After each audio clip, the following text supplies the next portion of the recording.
Hello and welcome to another Friday webinar. We're back to the two-weekly schedule, and today Susanna will talk about support services in the EAA. So it's one of the EAA topics, and I'm Peter Kamin. I forgot to mention I work at the Funke Foundation with Susanna, and I will shortly guide you through the usual housekeeping rules and information. So the webinar is automatically captioned. You can turn the auto captions on with the CC button at the bottom of your screen. Probably if you cannot see it, it will be hiding under the more button, the three dots button. The webinar is recorded and we will publish it as usually on our YouTube channel and also on our website where you can access it. And we'll also receive a short thank you email after the webinar where you will also have a link to the recording. Your microphone and your camera is muted to avoid background noise and disturbing images. But if you want to ask something, you can do it either in the chat if it's something technical, but if it's a question to the presenter, to Susanna, then please use the Q&A function. You can write at any time in the Q&A function your questions, but they will be or part of them because usually we have nicely a lot of questions and we don't have time to answer all, but the ones that will be answered at the end of the webinar. So please use the Q&A function. It's also a Q&A button at the bottom of your screen, or it can be also hiding under the more section. The chat is there to tell us if you cannot hear or you cannot see something, or also for you to share whatever you want with the other listeners and with us. So those are the usual pieces of information to share at the beginning, and I don't waste more of your time. I give it to Susanna so we can hear about support services in the EAA. Thank you very much, Peter, and hello everyone. Good to see you all here. We have 215 people registered for this webinar today, despite the good weather, at least in Stockholm. So this webinar is on request from Stefan, our colleague, who said we don't talk enough about this. So let's talk about this. And this is attitude and approaches and kind of treatment of people with disabilities. And we chose to kind of package this and connect it to the support services of the EAA, as we cannot stop talking about this legislation. So my name is Susanna Lorin. I am the Managing Director and Chair of the Funke Foundation. I also currently chair the joint technical body of the European standardization organizations that are mandated by the Commission to develop new and review existing standards to support the European Accessibility Act. And I'm also the G3ICT and IAAP representative to the EU. I'm just collecting very long titles, seems like.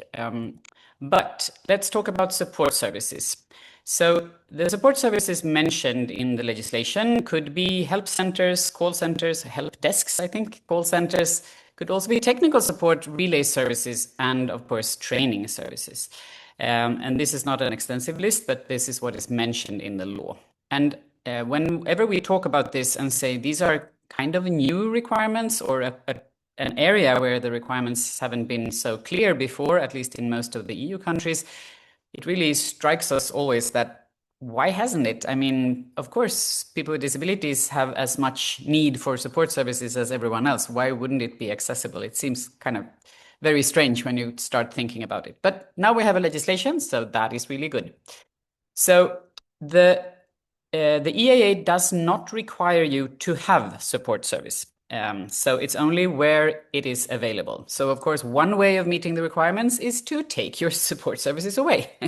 That could be a way, but I don't think that's a good way of meeting the requirements. But where the support services are available, they need to be able to somehow provide information about the accessibility of the product or the accessibility of the service.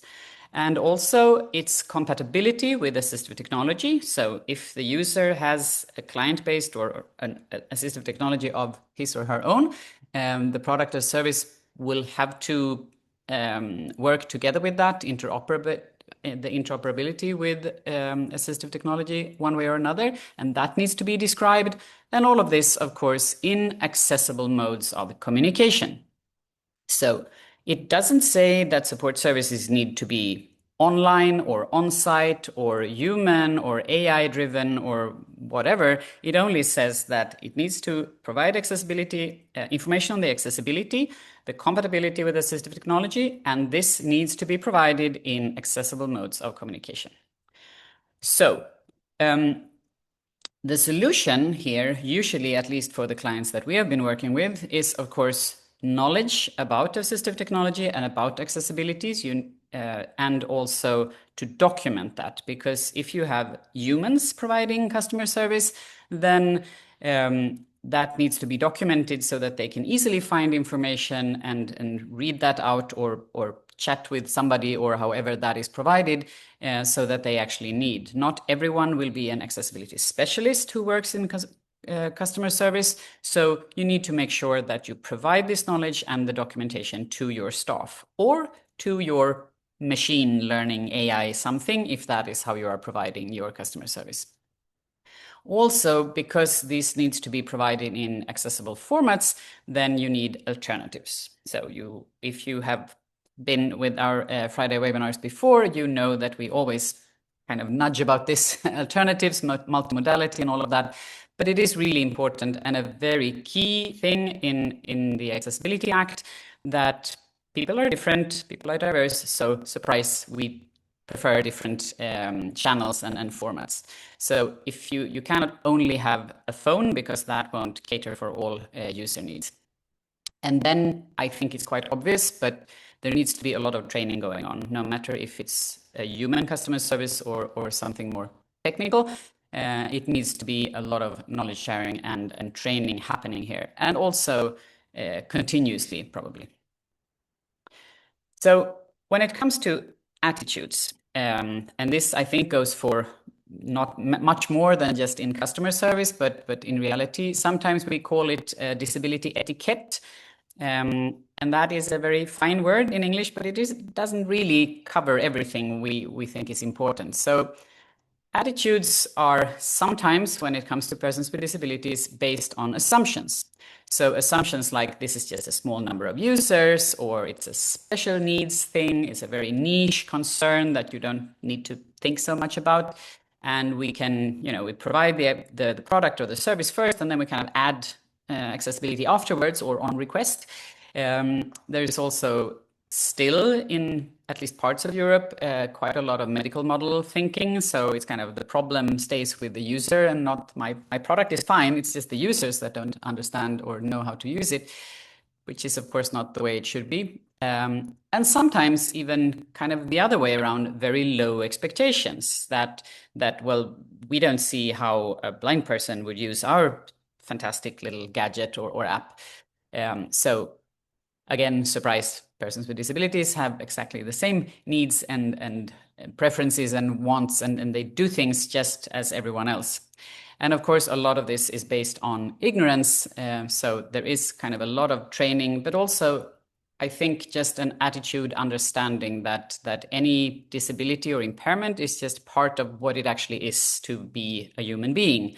And it's surprisingly that we still need to train people around that in 2026, but it's quite obvious to us who meet a lot of people who try to overcome these things.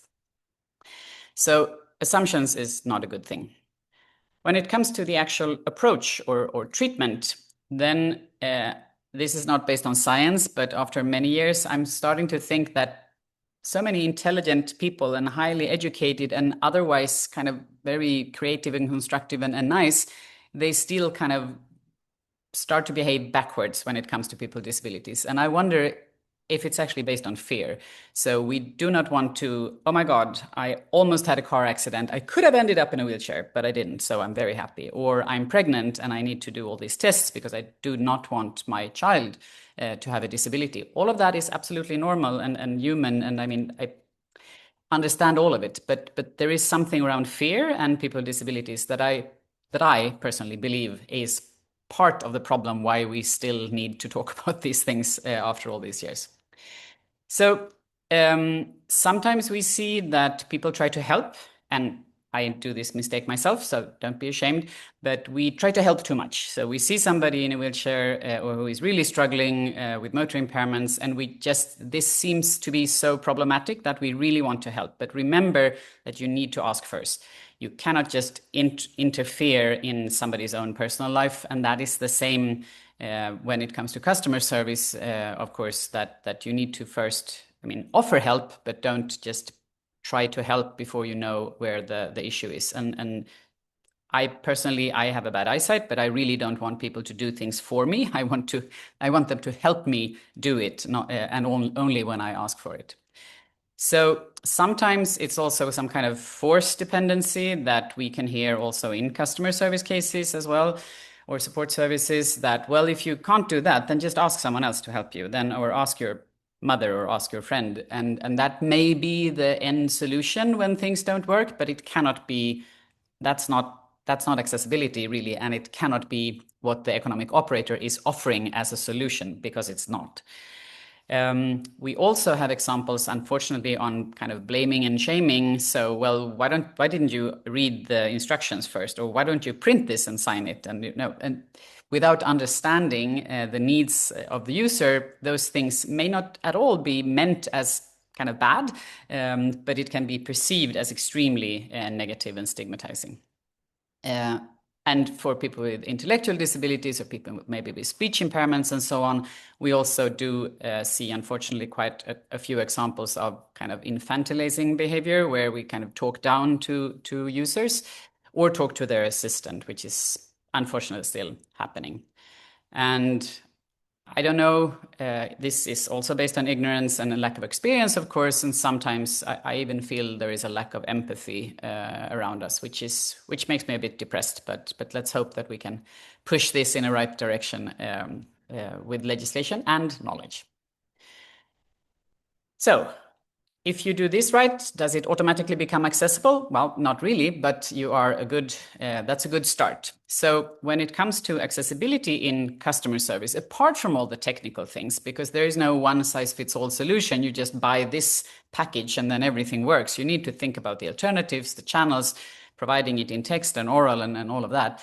But also, when it comes to the interaction, I think it's really important to focus on the individual. Again, people are different, and kind of I have a visual impairment. I'm not the same as another person with a visual impairment. We have completely different experiences and needs and assistive technology and so on. So surprise, we're not all the same. So it's important that people or AI working as providing customer service learn the basics on assistive technology and user needs and accessibility requirements and all of that, but still avoid the assumptions, because what we can teach, or what anyone can teach you, is kind of at group level. So usually this happens. Many users with this assistive technology or in this target audience would have difficulties with this. This is typical for LaLaLa, but we are still individuals. So the range of issues or challenges among the groups are very wide in all groups.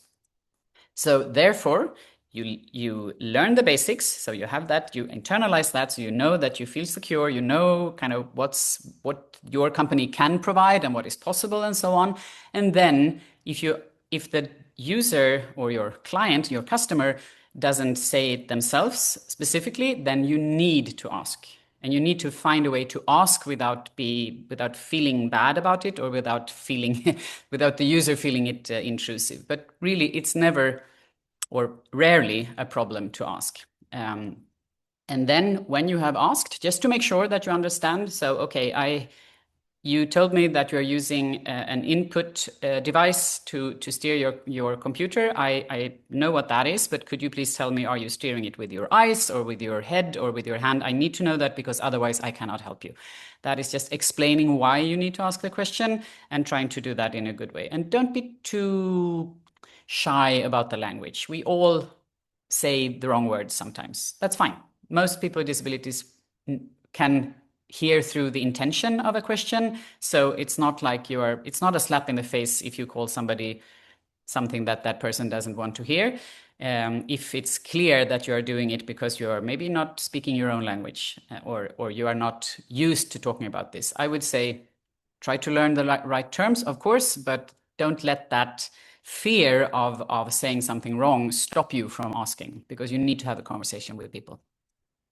And then learn from what that user say, adapt your manuals, your scripts, your way of doing things, document that so that you share with all your peers or all the other groups and teams that are doing customer support services, and maybe the teams even developing and designing things, and then repeat. Because this is a moving target. It's a learning curve. You need to start somewhere and you need to build on that. And if you continuously receive input from users, then your knowledge and understanding will broaden with each user you talk to. And if you use that in a good way and document that and share, then that is a fantastic good way of providing better and better and to improve so that your customer service becomes more and more accessible with each day or week or year.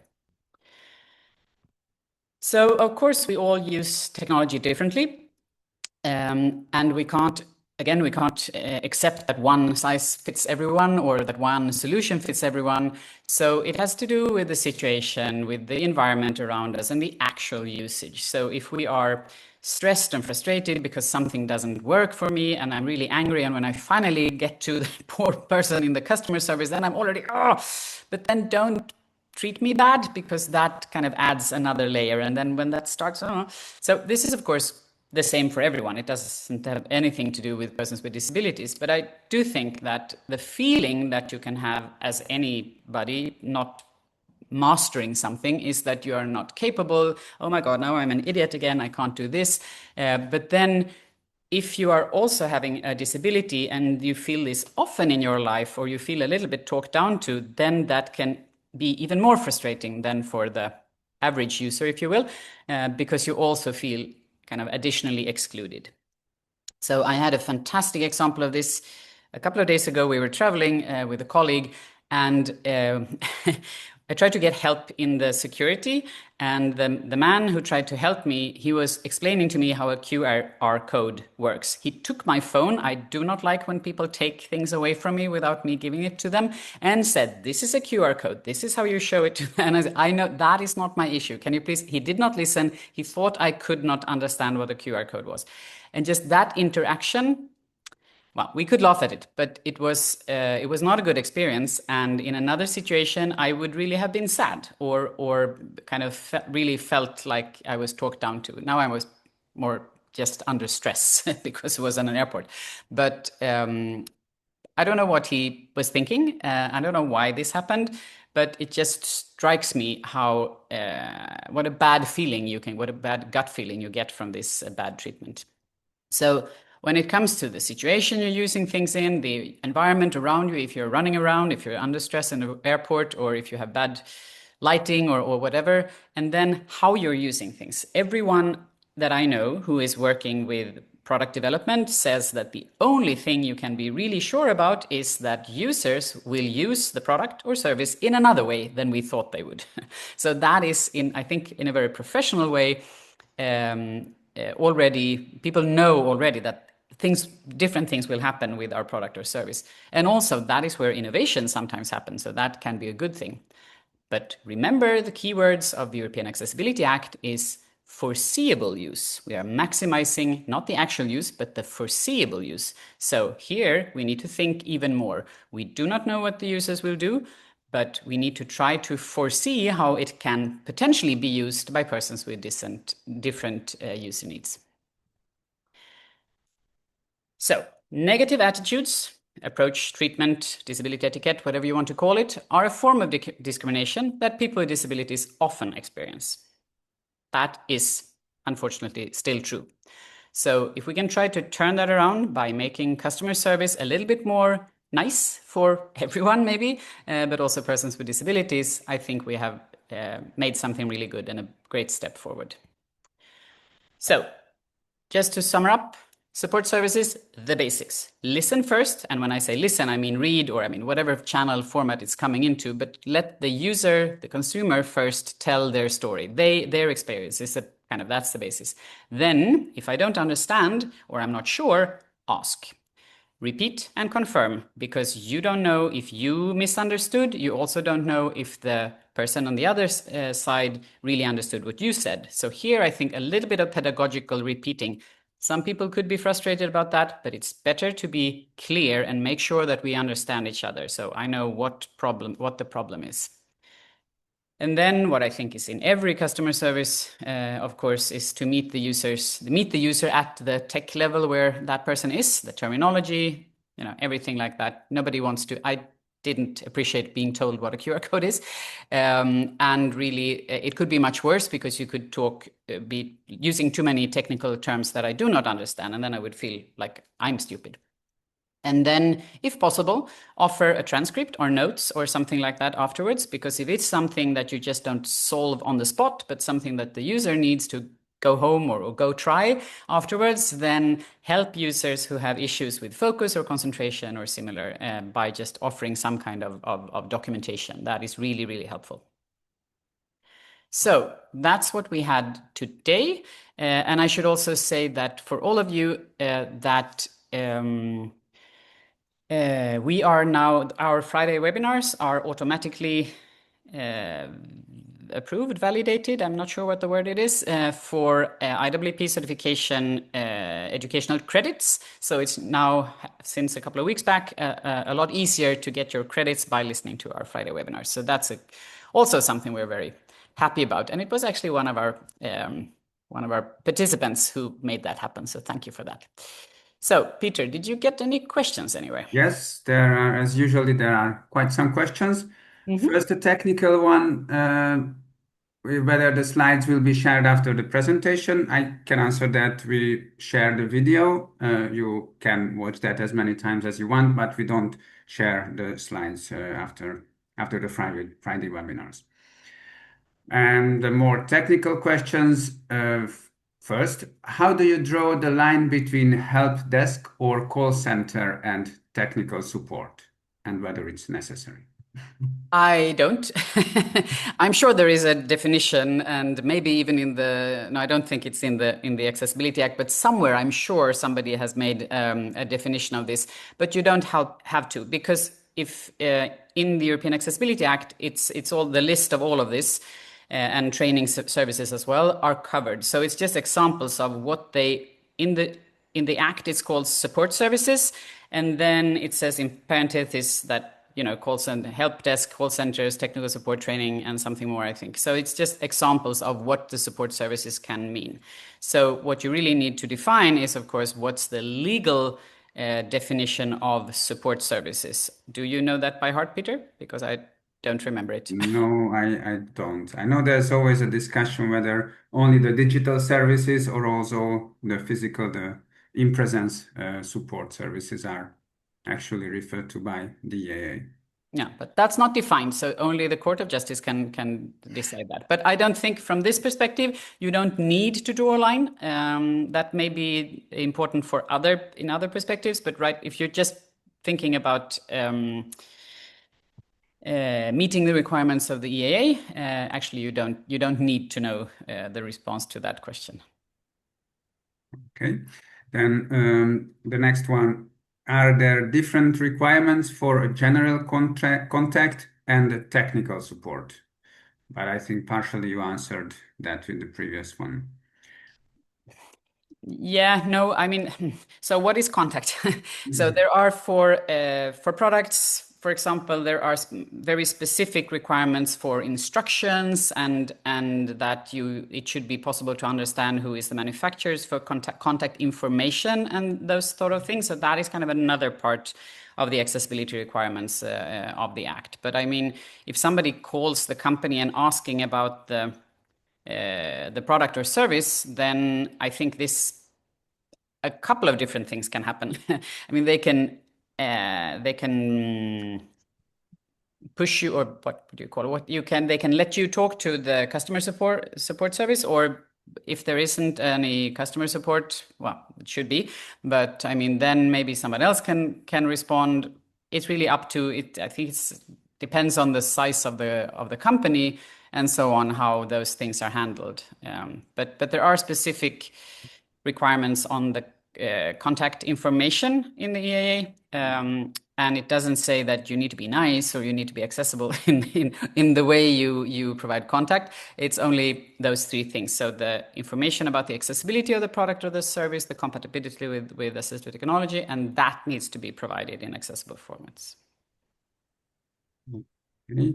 The next one is a bit technical. How will the existing support services requirements in the EN 301-549 will work together with the new support services standard, if you know about that, and whether everything will be covered in the standards, all the requirements from the EAA? Yes, it should. It should be covered. So that standard is not ready yet, so it will be out in 27. Planned to be out in 27. So in the mandate, it's the idea is that all the requirements should be kind of be able to mapped to the requirements in the EAA. So that is what the standardization organization has as their that's the request. But as it isn't ready, I can't promise that that will be the case, but I really foresee that.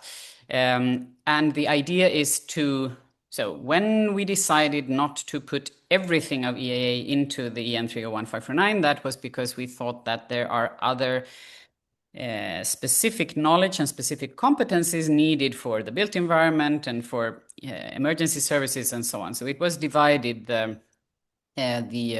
responsibilities to different groups. So that is why some of them are handled by Sensenelec and others by ETSI and so on and so forth. So there's kind of a patchwork of standards, and there will still be mentioning of support services in the EN 301-549, but then kind of the details and the part where really the presumed conformance to the EAA is pointed to is in the new support service standard that we unfortunately do not have yet.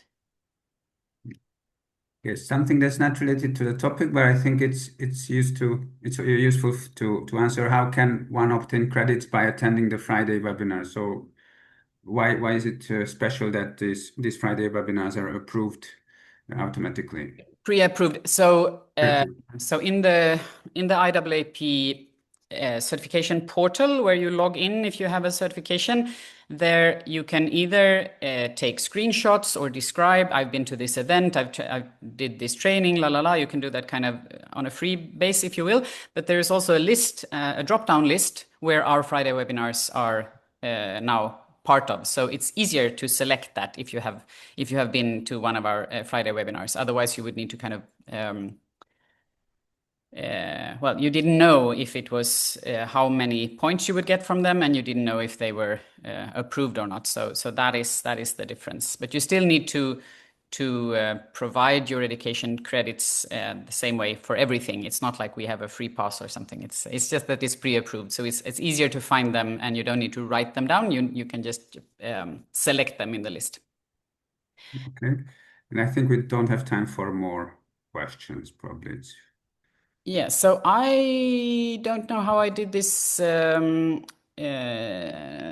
presentation very quickly, but I missed all the nice things that we usually do marketing for. But please do follow us on LinkedIn and our newsletter, and maybe Stefan can put the links in the chat. And I also wanted to market our role-based training for the European Accessibility Act. So you can do training. We have training modules specifically for UX designers and graphical designers, for content managers and for developers. And also we have the kind of legal parts for compliance officers. And then we also we do them product and service wise or sector wise. So you can cut and slice as you like. And we can of course also do customized training if you prefer. So next Friday in 2 weeks, the 5th of June, we will have Malin Hammarberg, our colleague, talking about the new ACT rules. So those are the rules for automatic testing of accessibility. So that will be slightly more technical. And for some reason, I didn't have a slide for that. I saw it before, but I must have somehow made a mistake when saving the versions or something. Not sure what happened. That's all. I shared the right But it's slide. now 2 o'clock, so we would like to say thank you everyone for joining us. Thank you, Peter, for reading the questions for me, and have a very nice rest of your Friday, everyone. See you in 2 weeks. Bye-bye. Bye-bye.